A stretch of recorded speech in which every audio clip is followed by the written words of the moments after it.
გამარჯობა, ეთერშია სამედიცინო გადაცემა იმპულსი, მე დიანა საფაროვა ვარ. დღევანდელი გადაცემის მთავარი თემაა ციტომეგალოვირუსული ინფექცია, ერთ-ერთი ყველაზე ფართოდ გავრცელებული დაავადება. ჯანდაცვის მსოფლიო ორგანიზაციის მონაცემებით მსოფლიო მოსახლეობის 90%-მდე სწორედ ამ ვირუსის მატარებელია.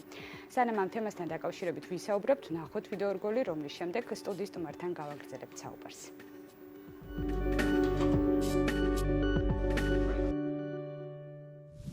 ციტომეგალოვირუსი ჰერპესის ჯგუფის ვირუსულ სასქესო ინფექციებს განეკუთვნება, რომელიც მსოფლიოში ერთ-ერთ ყველაზე გავრცელებულ ვირუსად მიიჩნევა. მისი გადადება სქესობრივი გზის გარდა ჰაერწვეთოვანი კონტაქტური გზებითა და დედის რძითაც არის შესაძლებელი. სწორედ იმის გამო, რომ მისი გადაცემის გზა სხვა ვირუსებთან შედარებით ბევრად მრავალფეროვანია, მისით დასნებოვნების პროცენტიც მაღალია. პრაქტიკულად არ ახასიათებს კლინიკური ნიშნები, საშიშია ორსულობის დროს პირველადი დაინფიცირება. იმ შემთხვევაში კი თუ ინფექცია უკვე გადატანილია, ეს ნიშნავს, რომ ანტისხეულები მის მიმართ არსებობს. ზოგადად ჰერპესის ჯგუფის ინფექციები, რომელსაც ციტომეგალია განეკუთვნება, არასდროს ტოვებს ორგანიზმს. ისინი გარკვეულ ქსოვილში მუდმივად არსებობენ. იმის გასარკვევად, თუ რამდენად საშიშია ეს ვირუსი, ჯანმრთელობისთვის აუცილებელია მისი ლაბორატორიული ტესტი. ეს ტესტი ადგენს პროცესი ქრონიკულია თუ მწვავე. იმის მიუხედავად, რომ ორსულისთვის მხოლოდ მწვავე ინფექცია წარმოადგენს საშიშროებას, ქრონიკული მარკერების მომატებაც ექიმის თქმით, ხშირად შიშს იწვევს პაციენტებში. მკურნალობა საკმაოდ რთულია, თუმცა მისი მკურნალობა მაშინ არის საჭირო, როდესაც ადამიანს იმუნოდეფიციტი აქვს. სხვა შემთხვევაში ჯანმრთელი ორგანიზმი თავად უმკლავდება ინფექციას. განსაკუთრებით ციტომეგალოვირუსისგან მარტივი ჰერპესის ვირუსი გამოირჩევა ხშირი რეციდივებით, ახასიათებს სეზონურობა და ვითარდება სტრესის დროს. სპეციალისტები ამბობენ, რომ მკურნალობის ჩაუტარებლობის შემთხვევაში ვირუსებს სერიოზული გავლენის მოხდენა შეუძლია ადამიანის რეპროდუქციულ უნარზე და დედისა და ბავშვის ჯანმრთელობაზე. ეს ინფექციები არის ერთ-ერთი მიზეზი უშვილობის როგორც ქალებში, ასევე მამაკაცებში.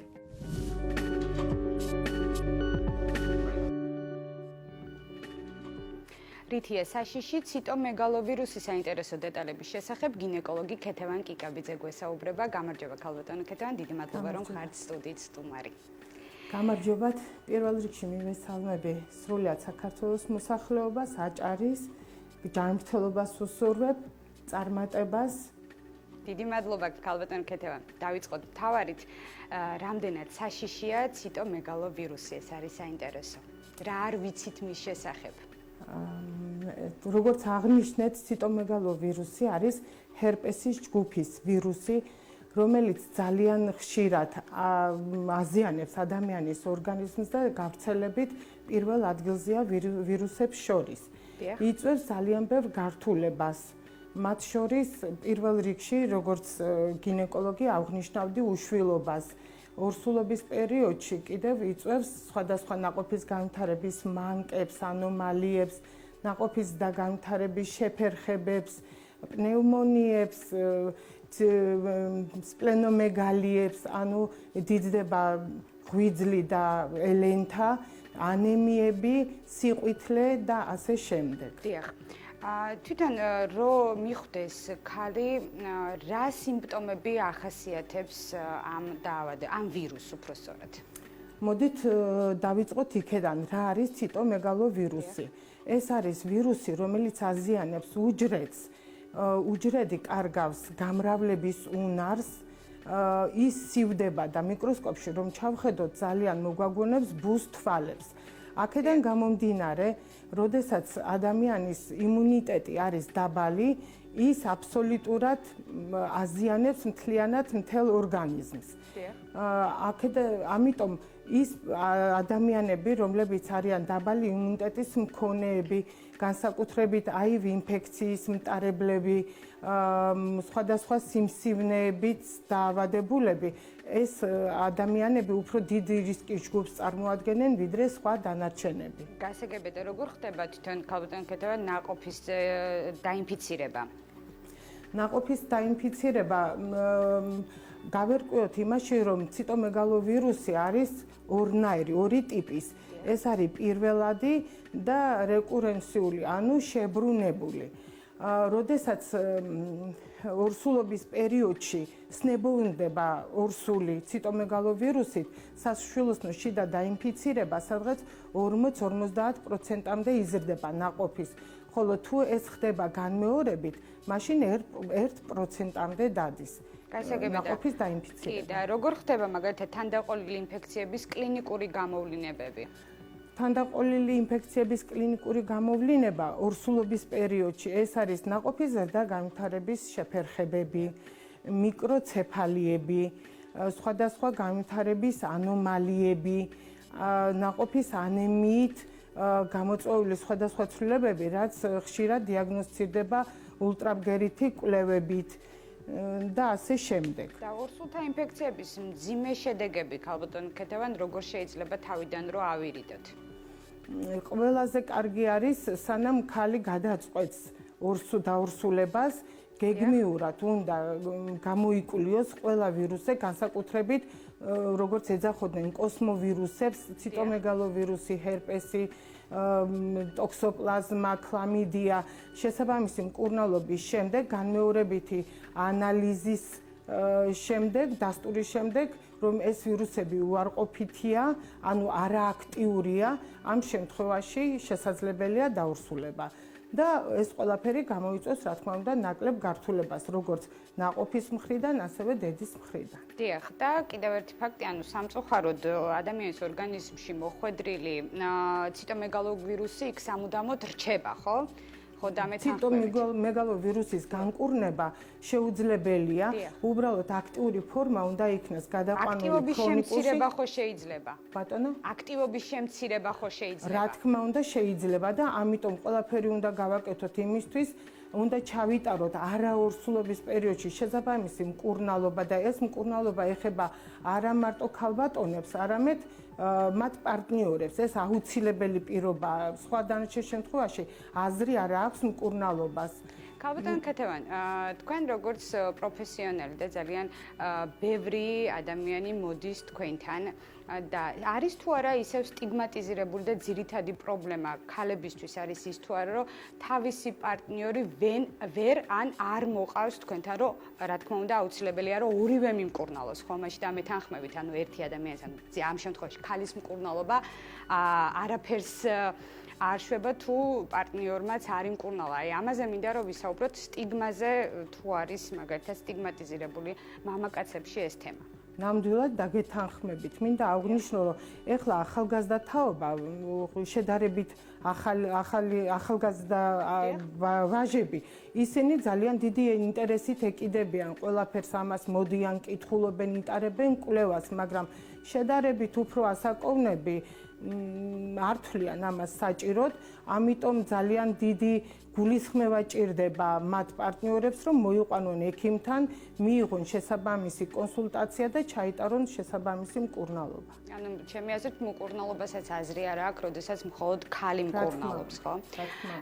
და საინტერესოა, როგორ ხდება დიაგნოსტიკა და წელიწადში რამდენჯერ არის მიზანშეწონილი გამოკვლევის ჩატარება.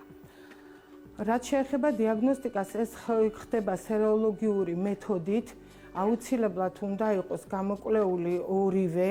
მთავარი არის, რომ არ იყოს აქტიური ფორმა ამ ვირუსის, თუ შესაბამისი მკურნალობის შემდეგ უკვე გადაყვანილი იქნება ეს აქტიური ფორმა ქრონიკულში და დაგეგმილი არის ორსულობა, 6 თვეში ერთხელ მაინც უნდა ჩაიტარონ შესაბამისი კვლევა, რომ დაიგეგმოს ორსულობა სწორად. აქტიური ფორმა რას ნიშნავს ქალბატონო ქეთევან? ესე იგი, როცა ანტისხეულები არის მწვავე ფორმის, ანუ M ფორმის ანტისხეულები. რისკის ჯგუფი და პროფილაქტიკური მეთოდი პრაქტიკულად არ არსებობს, ხო? საჭიროა იმუნიტეტის გაძლიერება, ჩვენ თავში ვახსენეთ ეს, მაგრამ ამაზე უფრო ვრცლად რო ვისაუბროთ. რაც შეეხება იმუნიტეტს არაორსულობის პერიოდში, რა თქმა უნდა, პირველ რიგში ეს არის ჯანსაღი ცხოვრება, ჯანსაღი კვება, რეჟიმი, იმიტომ რომ არა მარტო გადამდები გზებით, არამედ სტრესული სიტუაციებით, აი სეზონურებით მწვავდება ეს ვირუსი. ამიტომ აუცილებლად უნდა ამას ესეთი თავისებური კონტროლი. ანუ როგორ ვაკონტროლოთ? პირველ რიგში ჩემი აზრით, ანუ ამ დაავადებასთან დაკავშირებით პირველზე არის სტრესი. რა თქმა უნდა, სტრესი, რომელიც ამწვავებს საკმაოდ ძლიერად. დიახ, ანუ სტრესი რა თქმა უნდა ყველაფერზე მოქმედებს და განსაკუთრებით ზუსტად ამაზე დღევანდელ ჩვენს თემაზე. და არანაკლებ მნიშვნელოვანია ქალბატონ ქეთევან, როგორ ხდება მკურნალობა, როდის არის საჭირო მედიკამენტური მკურნალობა და რა უნდა გამოვრიცხოთ. ანუ რა უნდა გამოირიცხოს. აუცილებელი არის ანტივირუსული მკურნალობა. თქვენ ძალიან კარგად იცით, რომ ეს უძლიერესი ისინი არის პრეპარატები, რომელიც არასასურველ რეაქციებს იწვევს სხვადასხვა ორგანოების მხრიდან. ამიტომ ეს მკურნალობა უნდა იყოს სწორი, თვითმკურნალობა კატეგორიულად აკრძალულია, უნდა ვეცადოთ, რომ ავიმაღლოთ იმუნიტეტი სწორი კვებით, სწორი რეჟიმით. და მაქსიმალურად არასტრესულ მდგომარეობაში უნდა ვიყოთ, რომ კომპლექსში ყველაფერი ეს უკეთეს შედეგს მოგცემს და უფრო სწრაფს. დიახ. და რას ურჩევთ ჩვენს მაყურებელს ამ თემასთან დაკავშირებით, ან თქვენ ერთგვარი შეჯამება კი გააკეთეთ, მაგრამ კიდევ ერთი კითხვა მაქვს ქალბატონ ქეთევან, როდის არ არის მიზანშეწონილი ფეხმძიმების დადგომა, როდესაც ქალი მკურნალობს, არის თუ არა პერიოდები აი ამასთან დაკავშირებით?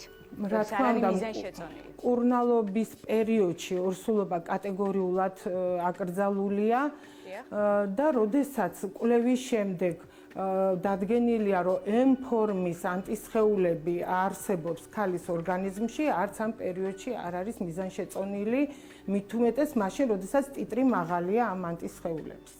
ანუ ტიტრის, ვინც ახლა გვიყურებს, ალბათ აინტერესებს ნორმა ტიტრის რა არის? თქვენ წარმოიდგინეთ, რომ სამწუხაროდ არის თუ არა განსაზღვრული პირველ რიგში? განსაზღვრული ფაქტიურად, ასე ვთქვათ, არ არის, იმიტომ რომ ეს ყველაფერი არის ინდივიდუალური, ძალიან დიდი მნიშვნელობა აქვს ანამნეზ ნებისმიერი პაციენტისას და აქედან გამომდინარე თვითონ ექიმი ადგენს, როდის რა არის საჭირო და აუცილებელი. გენეტიკური ფაქტორი მოქმედებს თუ არა ამ ყველაფერზე?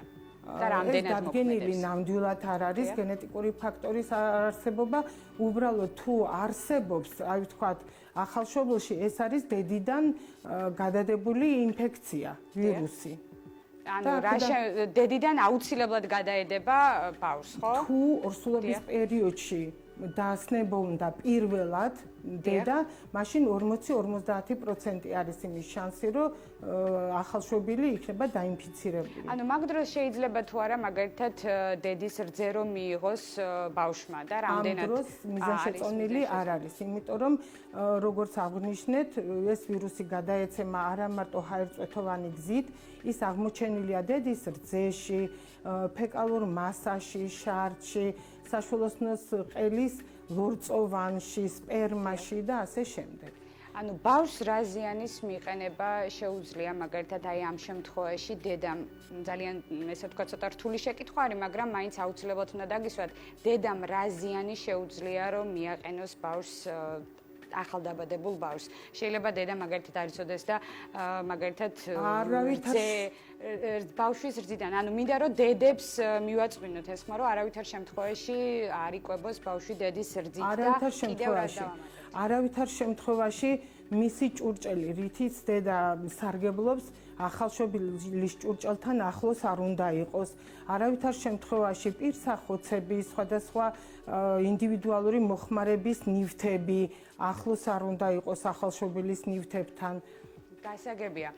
მთავარი არის, რომ აუცილებლად ქალმა და არა მხოლოდ ქალმა, ანუ ეს არის ორი ადამიანის ერთად მკურნალობა, რომ შემდეგ, ანუ ეს პრევენციის საუკეთესო საშუალება ალბათ დამეთანხმებით და დროული დიაგნოსტიკა რა თქმა უნდა. მინდა ხაზი გაუსვა იმას, რომ აუცილებელია აი სამომავლო ცხოვრებისთვის, არა მარტო იმისთვის, რომ აი მომენტისთვის ჩვენ გვჭირდება ჯანმრთელი აუცილებლად მომავალი თაობა, სამომავლოდ ურთიერთობისთვის, ურთიერთობის გასამყარებლად ოჯახისთვის სასურველია, რომ ყველა პრობლემა, ყველა პრინციპული საკითხი გადაწყვეტილი იქნას ერთად, პარტნიორების ერთიანობით და აქ უფრო კარგ შედეგს მივიღებთ, უფრო სწრაფად და ურთიერთობაც უფრო დალაგებული იქნება და სასიამოვნო. სრულიად გეთანხმებით ქალბატონ ქეთევან და დიდი მადლობა რომ იყავით გადაცემის სტუმარი.